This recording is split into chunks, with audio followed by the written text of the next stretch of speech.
180 ಪ್ಯಾಸೆಂಜರ್ಗಳು ಕೆಪಾಸಿಟಿನಲ್ಲಿ ಸುಮಾರು 90 ಜನ ಇರ್ತಾರೆ.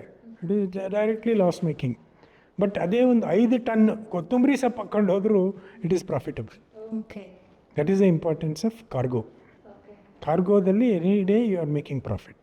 ಯಾಕಂದರೆ ಈ ಏರ್ಪೋರ್ಟ್ ಬಂದಾಗ ಒಂದು ಕಂಡೀಷನ್ ಇತ್ತು, ನೆಕ್ಸ್ಟ್ 25 ವರ್ಷಗಳವರೆಗೆ 150 ಕಿಲೋಮೀಟರ್ಗಳ ರೇಡಿಯಸ್ನಲ್ಲಿ ಇನ್ಯಾವ ಏರೋಡ್ರಮ್ ಕಮರ್ಷಿಯಲ್ ವಿಮಾನ ನಿಲ್ದಾಣ ಕಟ್ಟುವಾಗಿಲ್ಲ, HALನಲ್ಲಿ ಕಮರ್ಷಿಯಲ್ ಏರೋಪ್ಲೇನ್ಗಳು ಲ್ಯಾಂಡ್ ಆಗೋಗಿಲ್ಲ ಅಂತ ಒಂದು ಒಪ್ಪಂದ ಮಾಡ್ಕೊಂಡಿದ್ರು. ಭಾರತಮಾಲಾ ಪರಿಯೋಜನೆ ಅಂತ ಒಂದು ಸ್ಕೀಮ್ ಇದೆ. ಅದರಲ್ಲಿ ಇಡೀ ಭಾರತದ 500 ಜಿಲ್ಲೆಗಳನ್ನು ಒಂದು ಹೆದ್ದಾರಿಯ ಮೂಲಕ ಕನೆಕ್ಟ್ ಮಾಡೋದು. ಇದು ಕರ್ನಾಟಕದಲ್ಲಿ ಪ್ರವೇಶ ಮಾಡೋದು ಬೆಳಗಾವಿಂದ, ಬೆಳಗಾಂ ಟು ತುಮಕೂರು, ತುಮಕೂರು ಟು ಹೊಸೂರು, ಅಲ್ಲಿಂದ ತಮಿಳುನಾಡು ಹೋಗುತ್ತೆ, ಕೃಷ್ಣಗಿರಿಯಿಂದ ಚೆನ್ನೈ.